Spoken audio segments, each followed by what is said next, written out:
Hello, everyone. Thank you. It's been wonderful listening to the different speakers today, learning quite a bit as well with different policies and the funds and other things that are being offered and educated on today. I'm April Mora with Nexxess Business Advisors. We're a firm based out of Dallas, Texas, here with a couple of my colleagues. And what I want to talk through a little bit with you today is a proper trust structure. You know, there's a lot of noise and crazy different structures that you see out there. You hear about Rockefeller Trust, own nothing, control everything. But, you know, we would look under the hood and kick the tires. It tends to be all over the place, right? It's all about the structure that we're in and making sure that we're deferring the tax properly. So the principal of Nexxess is Scott McGrath. He's a master financial planner coming from the financial world. And what we're smart about doing is bringing together, you know, attorneys, CPAs, enrolled agents, even CFAs, those that can help you navigate through and making sure you're setting up the correct structure. Now, this is more on the trust structure side of things. So making sure that everything is set up legally, answering legal questions, tax questions, the filings being done correctly. But again, there's other firms out there that are absolutely not doing it correct. So just kind of sift through that, you know, noise, as I said. So yeah, own nothing, control everything. It's kind of out there, but it's really about that control. So you can hit the other slide. So these are the three individuals that we really see benefit the most from having this proper trust structure. You have those that own property. So this is about deferring the capital gains tax, but it's not just limited to our real estate or our stock or crypto. It can even be for the sale of our business, right? There's so many of us that, you know, we work really hard for our money, but then when we get to that table at close of escrow and we find out that capital gains tax, huge sticker shock. How about if we were able to pick that structure, be proactive before close of escrow, and be able to defer that and hold on to that money for generational wealth? It's really about building that generational wealth going forward. The second type of individual is for the investors. We've been talking about that a lot today. You know, being a limited partner, investing in funds, it doesn't have to be you. It doesn't have to be your company. It can actually be a trust that's set up properly so you can defer that tax. That K1 comes out as K1 passive instead of active. And third, for the business owners that are actively producing income, it can be great for them as well, right? It's not how much money we make, it's how much money we keep, how hard it's working for us, like Kawasaki. You know, it's a wonderful way to really put you in the driver's seat, hold on to more, especially for that generational wealth, the estate tax that we've been talking about. This also, you know, shielding you from that as well. So there's a lot of stuff we can talk about today. Not going to go into full detail, just keep it a broad stroke, more for educational, but we can definitely talk offline for any scenarios. Go to next. So this is really what it's all about, right? Having these three types of benefits: asset protection, asset control, and tax control. When we look at structures out there, a lot of times you get asset protection, but then you're giving the control to somebody else, right? You need to be in the driver's seat, being able to have all three. And again, it's all about the structure. So a little rhyme to remember: the structure you choose dictates the tax code you use. And I find it very interesting that there's two sides to the tax code. One's called complex and one's called simple. I mean, it's all complex. I mean, there's double negatives, and just having a team that can help you decrypt it, understand what it means, and really setting you up for success.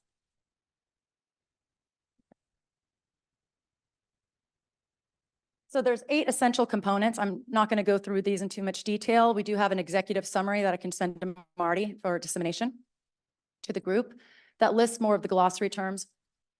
And you know, usually do like a whiteboard strategy session where we can draw out each of these provisions and what it really means and how it impacts you. But this is a private trust. It's a private trust. It's a non-self-settling trust, meaning that you're not the grantor. You're not creating the trust yourself, but it's also non-statutory. So it's not in the statutory space. It's non-statutory, but it does abide by the 8 different governing laws and 8 different trust categories. It's non-grantor, different from non-self-settling. Non-grantor means that the grantor, which is completely someone separate from you, creates the trust, and then resigns in that notary appointment. So there is not a grantor that can be called on. So having a non-grantor trust is incredibly important, but just setting it up, just creating it is one thing. Making sure that you're implementing it correctly in your life with the proper contracts is a second thing that needs to be done properly. And then how it's operated, right? There's federal tax returns that need to be filed every year. But again, having a team, that can really help you navigate through that. Now, a lot of our clients already have their existing team. They have attorneys, CPAs, everybody that they work with. And that's wonderful. We're not here to interrupt their team, but be a puzzle piece to that. They would still utilize them for their personal and business tax return filings, any legal questions they have there, but then they lean on our team more on the trust structure side of things and help them navigate through. Irrevocable is important, and then dual track. So this trust is going to be using both the complex and simple tax code, depending on your structure and how you're implementing in your life, but being able to toggle back between the two. And it's up to the discretion of the trustee to treat his trust as a complex trust or a simple trust.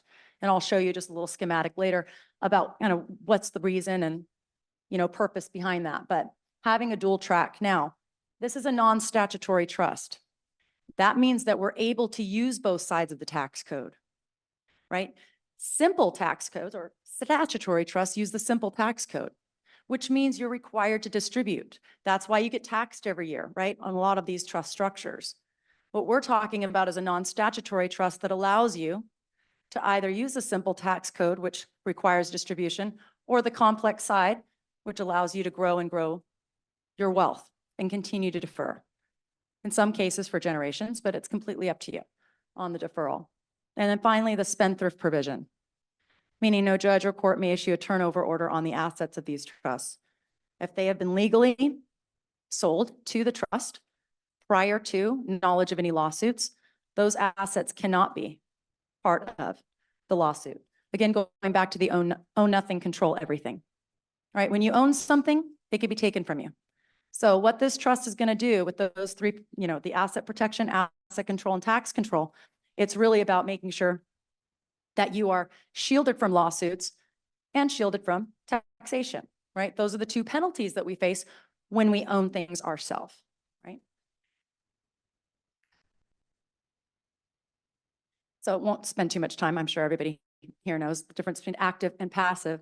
But active income, when the company or the person is making the money, it's active. We can help defer with proper trust structure, 50 to 70, in some cases 90% or more. It can work with different entities. It can work with the C Corp, the LLC, and the S Corp, just making sure that we're structuring it accordingly. And then passive income is when the asset is making money. So passive income, you can defer 90% to 100% of that as well. So it really is letting you get in the driver's seat and work with more capital. So 6 types of passive income: capital gains, rental income, dividends, interest, royalties, and K1 passive. Being able to defer these types of passive income can be a game changer. Holding on to so much more, deploying that capital, earning uninterrupted compounding growth on different strategies that you can utilize within the trust structure. But, being able to hold on to so much more capital is a game changer instead of just working with your net income at the end of the year. What if you could work with your gross? So active income from operating a business. So this is scenario that we see quite frequently. A corporation produces that net income, $2.3 million a year. In this example, she is paying over $800,000 in tax. However, with the proper trust structure, this is a dual trust structure. There's 2 trusts. It's not a shell game where you need multiple LLCs and corporations and foundations and all these moving pieces. A business owner will only need 2 trusts. Individual that's only bringing in or creating passive income only needs 1. But with this one, she was able to defer up to 70%, holding on to $560,000 and deploying that is a game changer. So trust structures can be used, again, for multiple statutory entities. It's really dependent on what your structure is and kind of navigating through that. Capital gain from the sale of a business. We're seeing this quite frequently. It is an issue, though, with Pat was just sharing that majority of family-owned businesses are S Corps. right? Selling assets out of an S corp causes unnecessary taxable events. So we want to look at that structure and make sure that we're, advising and that the structure is set up properly before close of escrow. But in this case, this individual started a business, right? Our cost base is incredibly low, 50,000, and now she's selling her business for over 7 million. It's a humongous capital gains tax that she's experiencing. But she was able to put in for proper trust structure, defer that, and the very next day she could take that money, invest in real estate, or go invest in another business. She's using that deferred capital. 90% of that money that she would have just paid in tax, she can defer it, hold on to it, and then deploy it in another way, right? It's really just being able to work with so much more. And then for the investor, we're seeing quite of this today, investing in equity funds, investing in any type of, asset that's going to pay you out, have it not hit you, right? Where you're paying tax today, have it deferred. So this can be a wonderful way to defer up to 90% of the tax as well. So just a sample, one of the trust structures.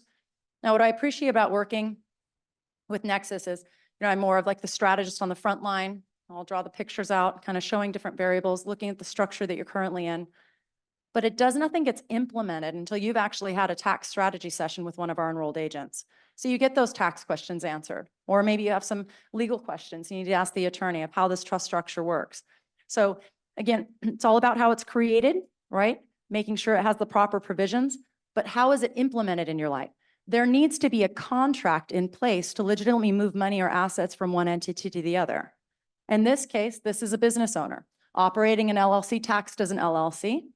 They can set up a dual trust structure, defer up to 90%. That business trust will be a limited partner as an investor. Doesn't own the LLC, but it does own the net income. So the LLC would operate just the same. You have your expenses, you have your payroll tax. It's just the net income at the end of the year, that's what we're talking about.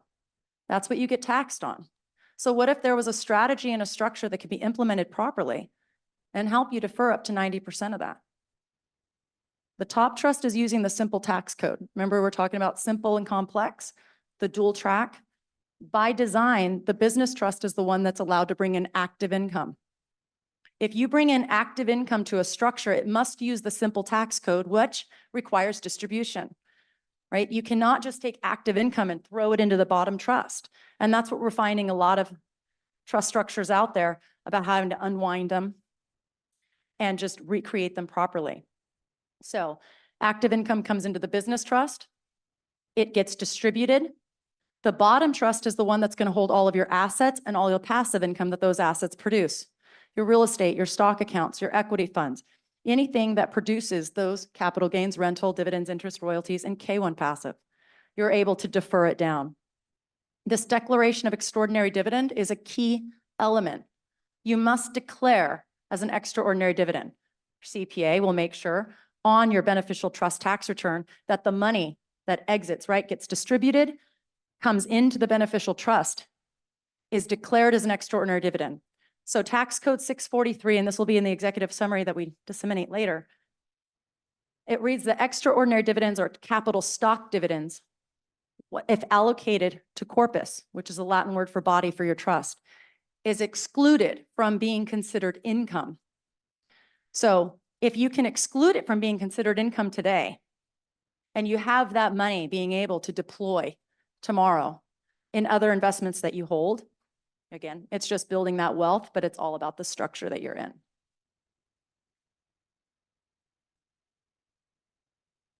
Our trust is grounded in law. So this complies with all 8 different trust categories. So there's, again, the noise that we'll talk about, the different, firms that we see, these different copyrighted trust books. Oh, it's, it's complex, it's spendthrift, it has all these. They're just throwing these words out, but they really do not have the structure and they're not implementing it correctly, and they're getting people in trouble, right? There's a difference between tax evasion and tax avoidance, right? You need to make sure that the structure is set up and it's sound and it is abiding by all laws. Right, the common law, if it's just a common law trust and it is just abiding by common law, that was mainly abolished in 1952. right? And then UCC came in. So the Uniform Commercial Code, this is what it abides by, along with 7 other ones. So it's really making sure, again, how it's created, how it's implemented, and how it's operated. And having a team that can help you through that journey, I think is important, because you don't want to do it yourself project.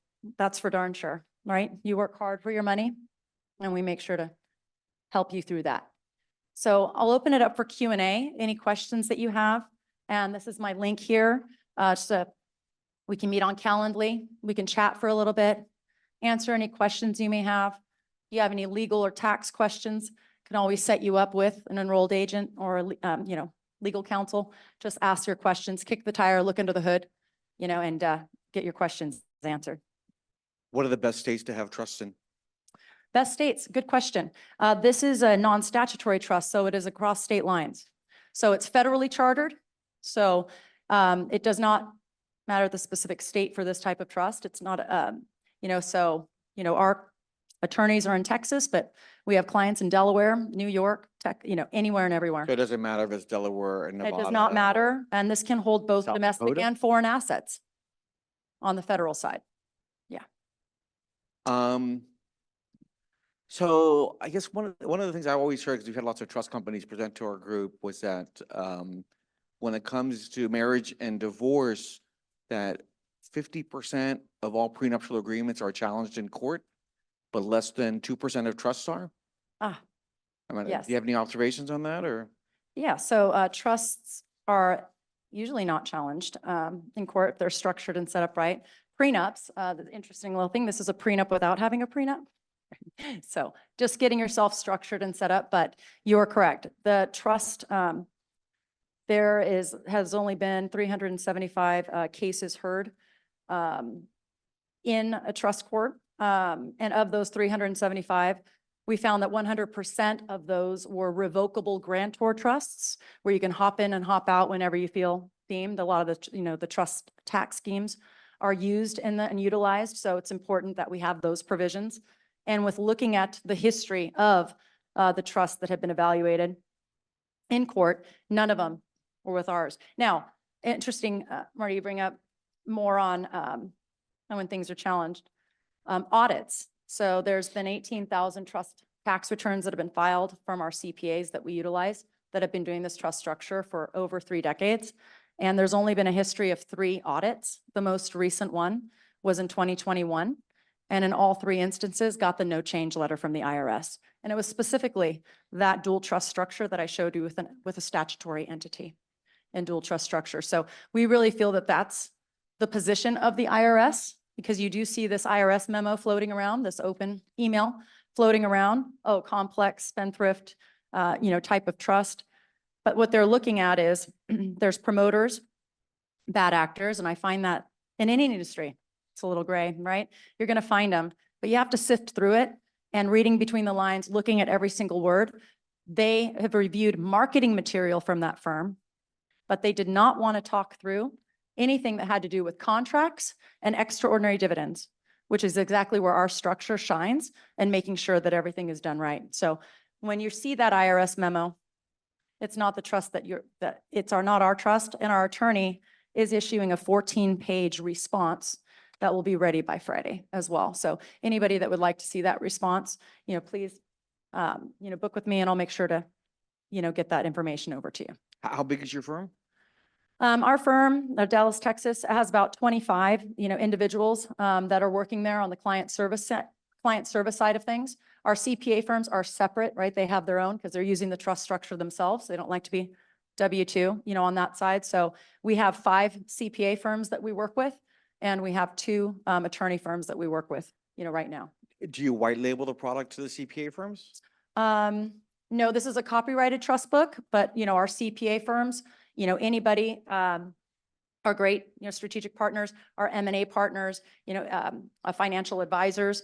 They can be wonderful strategic partners. So we want to be a tool in their tool belt, right? They are in the front line, and they're in the trenches with their client. We just want to be that tool and support them in any way that we can. So are there any particular industries that people who use these trusts come out of, or? High net worth, individuals, doctors, They find, they can reduce their malpractice a bit, their insurance, those high insurance, those types of fields. We found that real estate, wonderful for selling of real estate, selling of businesses. So it can literally be across the board, right? On any type of industry. But again, it's for that property owner, it's for that investor, and for the active business owner. Yeah, I mean, I highly recommend it for anybody who has change of life circumstances, or they have children who will have change of life circumstances, things like that. Yeah, wonderful. Yeah, absolutely, Marty. And, this is for ultimate benefit of our beneficiaries, right? So once you start utilizing the trust structure and peel back that onion, you'll find that all the money that's sitting in that beneficial trust, all that money that's been able to compound and grow, it's holding. You can have high valued cash, cash valued life policies. You can have anything that produces, right, passive income in there. But what's wonderful is once the money is in there, it's the ultimate benefit of the beneficiary. So their welfare expenses, your minor children's welfare expenses, education expenses up to 24 years old, medical expenses for their entire life. I have a dual trust structure. We're business owners. We wanted to hold on to more money so we can deploy for our family. I have 3 minor children as my beneficiaries, but I recently added my mother and father-in-law that are 85 and 88 years old. Why? Because we're paying a lot more of their medical expenses. But now that they're beneficiaries, I can use pre-tax money to pay for that. So it's, again, another tool, another resource. The other rule is whatever the trust holds, the trust is responsible to pay for to maintain those assets. So your houses, your cars, your boats, your planes, everything now can be used with pre-tax money to purchase those assets. And once they're held into the trust, it is now responsible to maintain those assets. So it can, again, holding on to so much more money, but it's about looking at the rules, creation, implementation, and operation, and just navigating through that. Any questions? This is fascinating stuff. It's a great topic we've talked about before, but it always opens up your eyes. So thanks so much, April. Thank you so much.